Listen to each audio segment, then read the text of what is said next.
దేశమంతటా కరోనా మళ్లీ విజృంభిస్తుంది. వాతావరణ మార్పుల కారణంగా ఇది వేగంగా స్ప్రెడ్ అవుతుంది.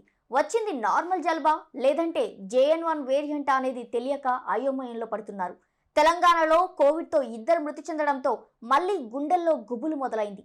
ఇప్పటి వరకు దేశంలో 4170 కేసులు, ఇక రాష్ట్రంలో 60కి పైనే కేసులు నమోదు కాగా అత్యధికంగా హైదరాబాద్లోని 45 మంది వైరస్ బారిన పడడంతో అధికారులు టెస్టులు పెంచారు.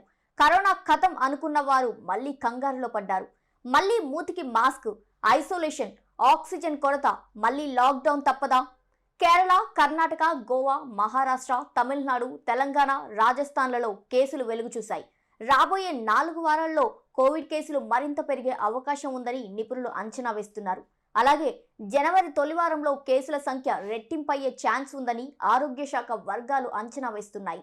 రాజస్థాన్కు చెందిన 5 వ్యక్తుల నమూనాలను జెనోమ్ సీక్వెన్సింగ్ కు పంపగా JN1 సబ్ వేరియంట్ గా తేలింది. అసలు ఏంటి JN1? Corona sub variant JN1 మొదటిసారిగా సెప్టెంబర్ 2023లో యునైటెడ్ స్టేట్స్ లో గుర్తించబడింది. అయితే 11 ఇతర దేశాల్లో కూడా కనుగొనబడింది. ఇప్పటి వరకు JN1 సంక్రమణకు సంబంధించిన కొత్త లక్షణాలు ఏవీ తెరపైకి రాలేదు. అయితే ఈ కొత్త వేరియంట్ తో సంబంధం ఉన్న కేసుల సంఖ్య ప్రస్తుతానికి తక్కువగానే ఉంది. ఇది ఓమ్రికాన్ రూపాంతరం. అందులోనూ వైరస్ ఉపరితలంపై చిన్న స్పైక్స్ ఉండడం వల్ల మరింత వేగంగా వ్యాప్తి చెందే అవకాశం ఉన్నట్టు చెప్తున్నారు. అయితే కరోనా లక్షణాల కంటే JN1 వ్యాప్తి తీవ్రతరంగా ఉండేలాగే కనిపిస్తుంది. ఇందులో కనిపించే లక్షణాలు చూస్తే గొంతు నొప్పి, అలసట, కండరాలు లేదా శరీర నొప్పి, తలనొప్పి, జ్వరం, దగ్గు, శ్వాస తీసుకోవడంలో ఇబ్బంది మొదలైన సంకేతాల గురించి ప్రజలు జాగ్రత్తగా ఉండాలి. ఇక న్యూ ఇయర్, సంక్రాంతి ఇలా వరుస వేడుకల నేపథ్యంలో కేసులు మరింత పెరిగే అవకాశం ఉన్నట్టు అంచనా వేస్తున్నారు అధికారులు.